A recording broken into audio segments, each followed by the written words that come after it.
Spider-Man is an animated television series produced by Grantray-Lawerence Animation and Ralph Bakshi that aired on the ABC network from 1967 to 1970. Prior to Spider-Man, teenage heroes were usually the sidekicks to the book's central protagonist. However, this series revolves around teenager Peter Parker, a freelance photographer for the Daily Bugle who is the true identity of the hero Spider-Man. Parker struggles with the delicate balance of his responsibilities as Spider-Man alongside his personal troubles as a young man, whether they're issues of the failing health of a relative, managing his finances, or tender romance, have always made him a character that is easily relatable to both readers and viewers alike. Don't expect applause. Spider-Man was created by Stan Lee and Steve Ditko in the year 1962 and first appeared in the pages of Amazing Fantasy issue 15. The tale reveals that Parker had been raised by a kind and loving aunt and uncle, Ben and May Parker. While attending a science fair, Parker is bitten by a radioactive spider, which grants him the ability to cling to walls as well as the proportionate speed and strength of a spider. Using his scientific know-how, Parker designs the chemical formula for web fluid and the mechanical tools to employ his webbing that are subsequently referred to as his web shooters. Initially, Peter utilizes his newfound abilities for commercial gain and fails to stop a burglar when the opportunity presents itself. Later, Parker would return to his Forest Hills home to discover his kindly Uncle Ben murdered at the hands of that very same burglar. If I only had tackled him when I had the chance. But I didn't, so he escaped, and now Uncle Ben is dead. Yes, Uncle Ben is dead, and in a sense it's really I who killed him. It would only be then that Peter would learn the fateful lesson that with great power there must also always be great responsibility. And Spider-Man would become the crime fighter that we have all come to know today.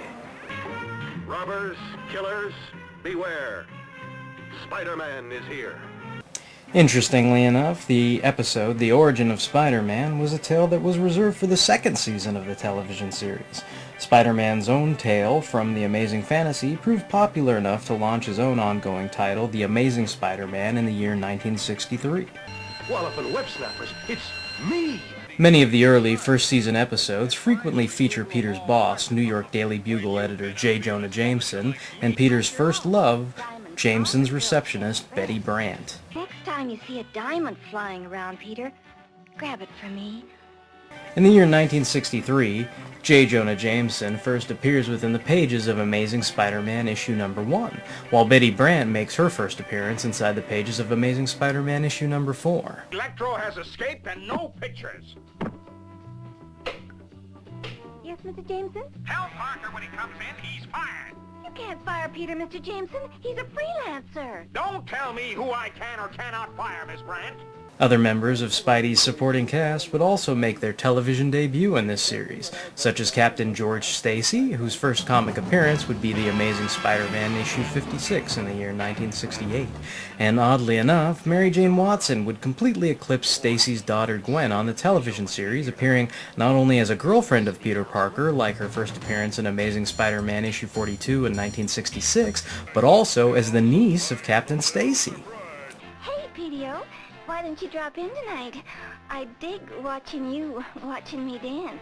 However, Captain Stacy's character design would fluctuate from looking exactly like his comics counterpart in the episode To Cage a Spider, with his white hair, pipe and all, to looking very little like his comics counterpart in the episode The Big Brainwash, looking a bit out of shape, sporting black hair, a mustache, and a cigar in place of his trademark pipe. Brother, what a setup. This looks like something special. Think I'll give this a fast analysis. Boy, being a science student sure comes in handy. The scientific genius of Peter Parker is always readily displayed on the series and is much appreciated. This kid designed his own web shooters along with other electronic devices such as his spider signal and spider tracers. The spider signal first appears by 1963 in Amazing Spider-Man issue 3 and is a device attached to Spider-Man's belt buckle that served as a kind of portable bat signal or prison spotlight. Spider tracers, which first appeared by 1964 in the pages of Amazing Spider-Man number 11, use Spidey's spider sense, which normally warns him of potential dangers, to help him follow criminals once the tracker is planted by way of his web shooters. The chemical formula he uses to make batches of his web fluid was being constantly refined on the television series, and beyond simple webbing and web lines could be used as shields, parachutes, umbrellas, and even swords. tempered webbing is stronger than your steel. One thing that shocked me was the sound effects that I had come to grow so used to when Spidey would web swing on the television series from watching this series as a young lad actually originated in episodes of the Marvel superheroes. Mit this machine gun, Bucky. When watching that series, my thoughts would sometimes automatically turn to the web swinging when Captain America would leap and jump about.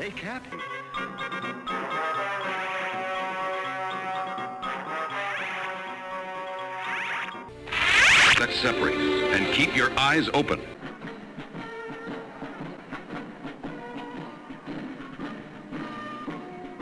Hey, how about that? Also, this show was either premonition or highly influential because eventually Spider-Man would go on to have his own Macy's Thanksgiving Day Parade balloon. One chance.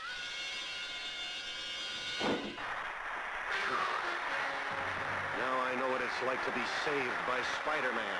The television series' first season would also feature many of the supervillains made famous by the original comic stories by Stan Lee and Steve Ditko. I am Dr. Octopus. Dr. Otto Gunther Octavius, otherwise known as Dr. Octopus, originally appears inside the pages of Amazing Spider-Man issue number 3 in the year 1963. The mechanical harness Octavius invents to handle hazardous materials in his atomic research is fused to his body in a laboratory accident, and Doc Ock was born. In the animated series, Doc Ock clearly plays the role of a mad scientist who will stop at nothing to be rid of his nemesis Spider-Man. Employing mental control over his octopus arms, Doc Ock would become a frequent foe of Spider-Man, and one of their epic battles would result in the death of Captain George Stacy. Only in his death could he reveal that he knew Peter was Spider-Man, and in his last request asked that Peter watch over his daughter Gwen. Looks like the end of the line. In his first appearance within the 1963 issue of The Amazing Spider-Man number 6, the Lizard was a result of a scientific formula gone horribly awry. The intent was to replace the missing limb of Dr. Kurt Connors, but instead he would transform into the monstrous Lizard. In the animated series, the character is referred to as the Lizard Man, and Dr. Connors is instead called Dr. Connor, and has no missing limbs to motivate the transformation, only a desire to curb the effects of swamp fever. You tested your swamp fever serum on yourself and became a giant lizard. But the nightmare is over now, Dr. Connor. The electrician Max Dillon dubs himself Electro after he gains electrical superpowers in a freak accident while working on a power line. Electro would first appear within The Amazing Spider-Man issue number 9 in the year 1964. On the animated series, he could frequently be seen attempting theft and robbery, only to be foiled by the efforts of your friendly neighborhood Spider-Man. Here is Electro, compliments of your friendly neighborhood Spider-Man. Mysterio, true to his origins from the 1964 issue of Amazing Spider-Man number 13, is a stuntman as well as a special effects wizard who turns these talents to crime to frame Spider-Man. In the original comics, Quentin Beck is the true identity of the stunt effects guru. However, on the animated series, he looks quite a bit like Mr. Spock underneath the fishbowl and is called Joe by one of his co-workers. You're still the best stuntman in the business, Joe.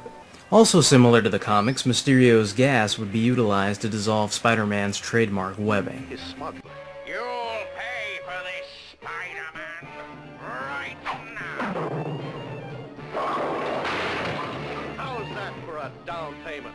The Vulture, otherwise known as Adrian Toomes, first appears within the pages of Amazing Spider-Man issue number 2 in the year 1963. Toomes designed the apparatus that would enable him to take to the skies as the villainous Vulture. Although it is not explicitly stated one way or the other, the design for the Vulture on the animated series is more similar to when Toomes' cellmate Blackie Drago took one of Toomes' hidden flight suits and became the second Vulture. The helmet the Vulture wears on the animated show gave him control over all the birds in the sky to use in his campaign against Spider-Man. Mayor has agreed to pay Spider-Man $2 million. You mean the Vulture Man, Mr. Jameson? Don't interrupt me, Parker. What was I saying? Oh, yeah. And he wants it in two $1 million bills, to be exact. And my mother said I'd never amount to anything. Henry Smythe, who appears to be based on Spencer Smythe, who first appears inside Amazing Spider-Man issue number 25 in the year 1965, is the creator of the Spider Slayer robots designed to help J. Jonah Jameson hunt down and capture Spider-Man. No tin can could catch Spider-Man. Much like the name, Trask is associated with mutant-hunting sentinels in the X-Men mythos, the name Smythe will always be synonymous with Spider Slayers. My spidey sense is really vibrating. No! Oh, yes, Mr. Jameson. Oh, yes. J. Jonah Jameson hires Mac Gargan, a private investigator, in order to discover how Peter Parker is able to come up with all those amazing pics of Spider-Man. Peter's spider sense keeps Gargan from making any real progress, and so he becomes the subject of a process created by Dr. Farley Stillwell that would endow him with the characteristics of a scorpion. While the treatment makes him an effective opponent of Spider-Man, it also affects Gargan's mind, driving him to attack his benefactor, J. Jonah Jameson. Matt Gargan would first show up inside the pages of The Amazing Spider-Man issue number 19 in 1964, and by Amazing Spider-Man issue number 20 had adopted the persona of the Scorpion. My extra sticky webbing will slow you down long enough for me to bring your tail to an end. In the year 1964, the Green Goblin would first appear inside the pages of The Amazing Spider-Man issue number 14. Green Goblin is featured on this animated series, similar in design to his comic counterpart. However, much like Starro in the Filmation Aquaman cartoon, if you weren't a comic aficionado, you'd probably think it makes perfect sense for someone called the Green Goblin to constantly be searching for tools of witchcraft, along with making deals with demons for some form of ultimate supernatural power. While his true identity is never revealed on the animated series, one tends to wonder how Norman Osborn avoided unmasking, since he would often be sent to jail by Spider-Man by the finale of an episode. Bungler, you are not fit to join our evil band.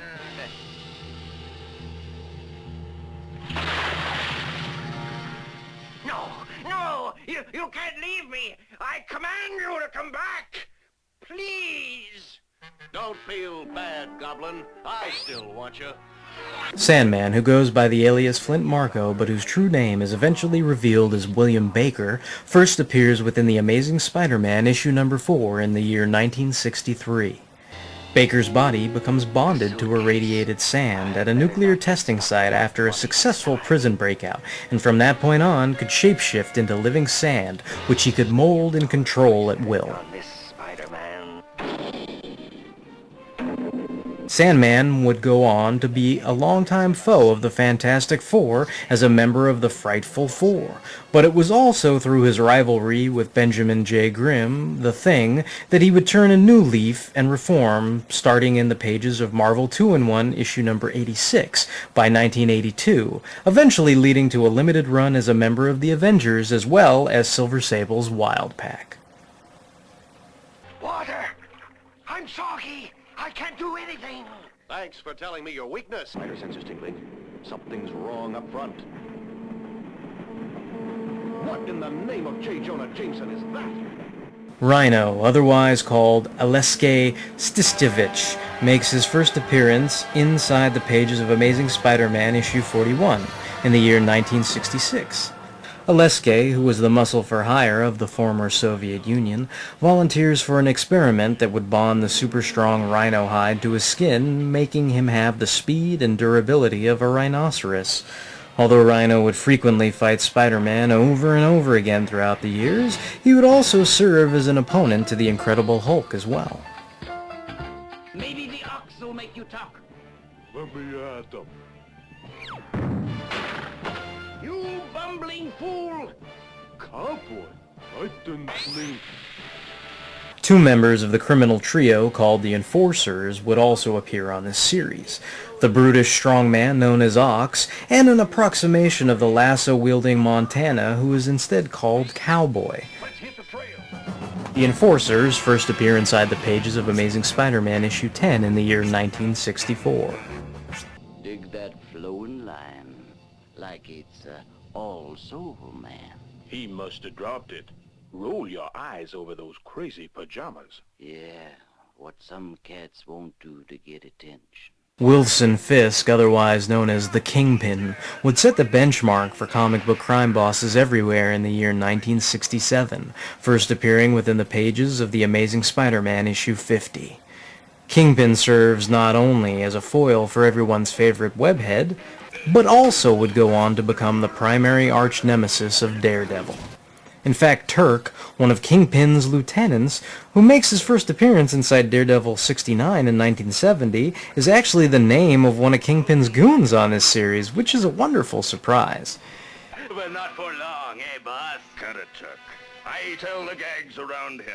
In addition, Frederick Foswell, otherwise known to comic readers as the Big Man, would appear on this show as an informant of the Kingpin planted at the Daily Bugle.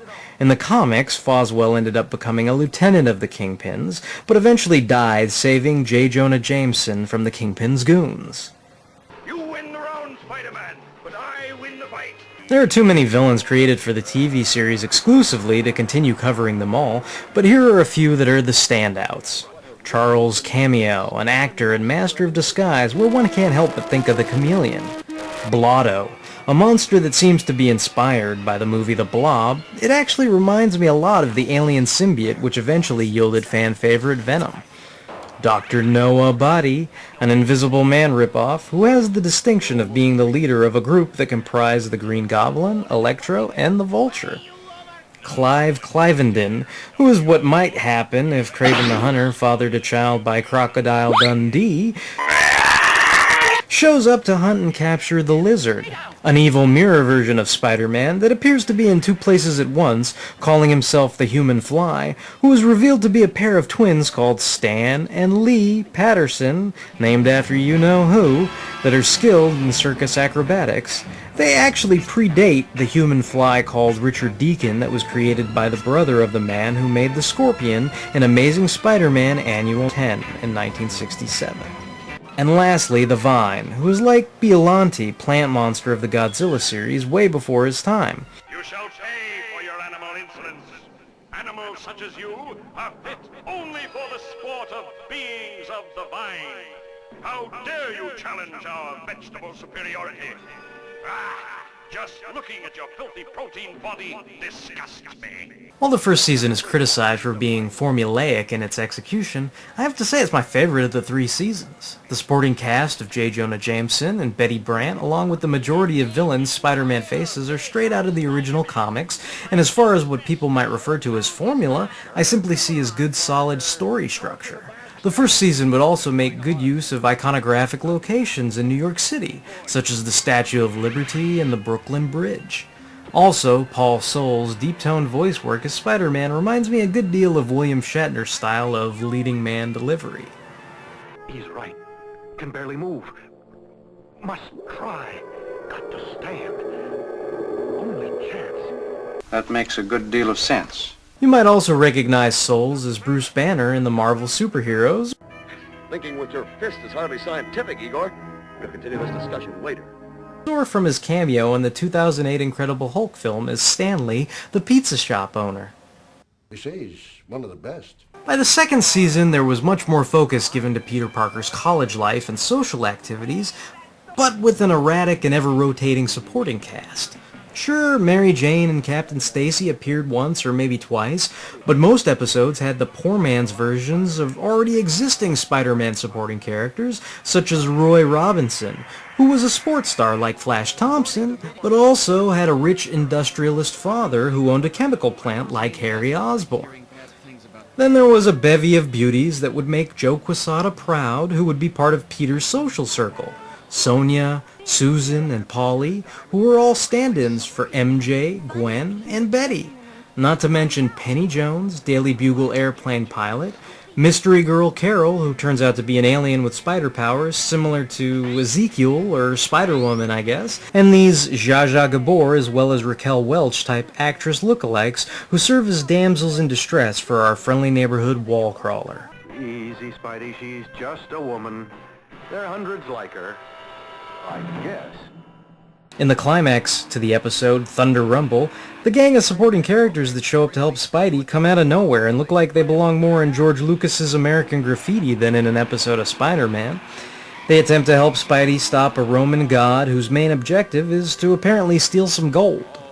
To paraphrase Captain Kirk, what does God want with some gold? Land sakes, Peter, what next? But by the third season, the show really went downhill in terms of quality. I mean, about 80% of the third season were clip shows in some form or another. I mean, sure, the 90s Fox Kids Spider-Man series is guilty of reusing the same elevator explosion over and over to cut animation costs, but the third season of the Spider-Man series makes something like the clip show antics of Gundam Seed Destiny filler look tame in comparison. And while Gundam Seed Destiny may have had a clip show a few episodes before its final show, this Spider-Man series finale was a genuine format clip show where Spidey falls into a boxcar on a train and while recovering tells a child stowaway about the endings to 3 episodes from Season 1. Just sleep. Most episodes that featured the return of famous Spider-Man villains were simply re-edits of the previous 2 episodes they had appeared on before. This resulted in Mysterio going from looking comic accurate to a green-skinned guy with red hair and a cigarette holder, and the way the final Lizard Man episode was re-edited led the viewer to believe that Kurt Connor and the Lizard Man were 2 separate entities. Take your medicine.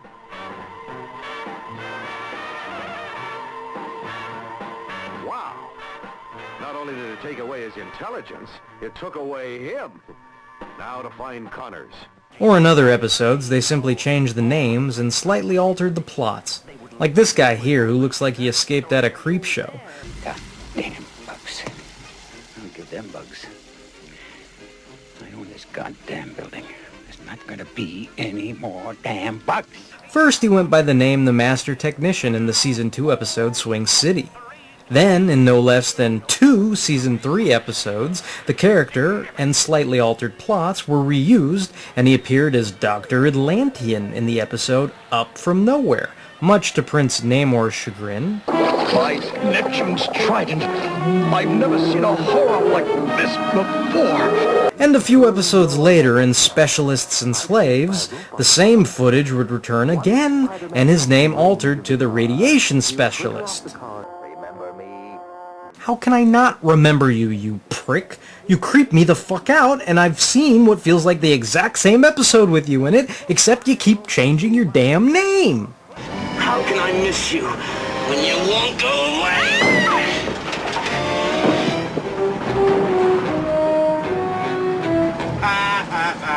Finally, to top the icing on the cake, we have what is probably the strangest cartoon I have ever seen.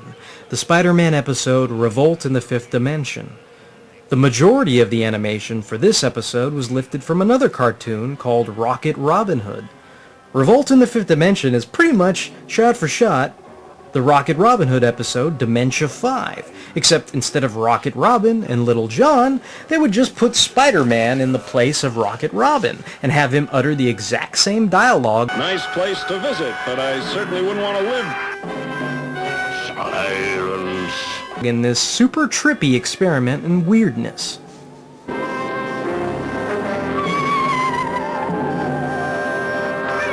Having gotten that off my chest, I did enjoy these cartoons a great deal when growing up and seeing them in syndication on KICU TV 36, and the constant reuse of earlier footage is probably just more apparent when you're sitting down for a marathon viewing.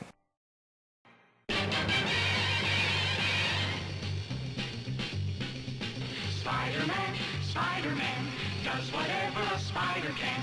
Spins a web any size, catches thieves just like flies. Look out, here comes the Spider-Man.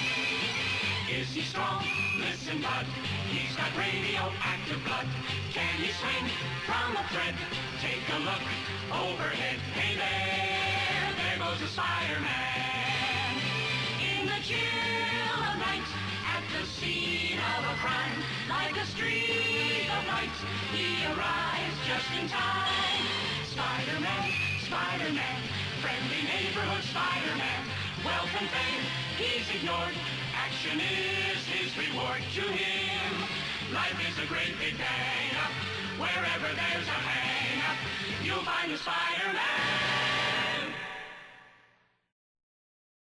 There's not gonna be any more damn bugs.